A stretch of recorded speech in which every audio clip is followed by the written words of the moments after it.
हवाई चप्पल पहनने वाले भी हवाई यात्रा कर पाएंगे। भाई ये तो नहीं हो पाया, लेकिन कुछ ऐसा हुआ है कि एयरपोर्ट पे जूते चप्पलें ज़रूर चल रहे हैं। लोग 10-10 घंटे 12-12 घंटे अपने फ़्लाइट का इंतज़ार कर रहे हैं और फ़्लाइट कैंसिल हो जा रही है। इंडिगो की फ़्लाइट कैंसिल हो रही हैं। इंडिगो मुर्दाबाद के नारे लग रहे हैं एयरपोर्ट पे। मामला क्या है कि DGCA ने एक नियम बनाया रेस्ट एंड ड्यूटी लिमिटेशन का, कि इतने ड्यूटी करने के बाद इतने देर पायलट को रेस्ट करना होगा, रात की फिर ड्यूटी नहीं करनी होगी। तो उन्होंने कुछ नियम बनाया।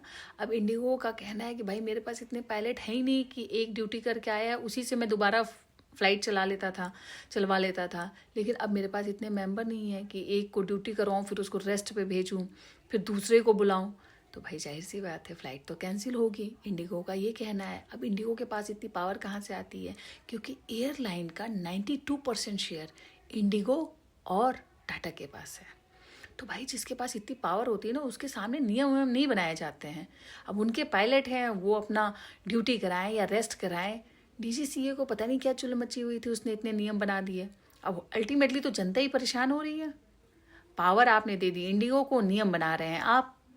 भैया कुछ संस्था में सुधार करिए। जब सब कुछ प्राइवेट कर देंगे तो जनता ही परेशान होगी ना।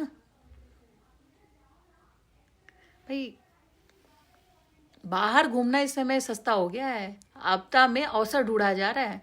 लोकल इंडिया में घूमने की फ़्लाइट इतनी महंगी हो गई है कि दिल्ली से जयपुर जाना 50,000 किराया हो गया है। तो इस तरह के नियम DGCA क्यों बनाते हो भाई? वापस लो इसको। सब कुछ प्राइवेट कर रखा है, जनता को ही परेशान होना है। विदेश घुमाया जाए क्या? बाहर की फ़्लाइट सस्ती है इस समय। भाई अजब अजब दुनिया, गजब गजब नियम। कोई बात नहीं, बड़े बड़े शहरों में छोटी छोटी बातें होती रहती हैं।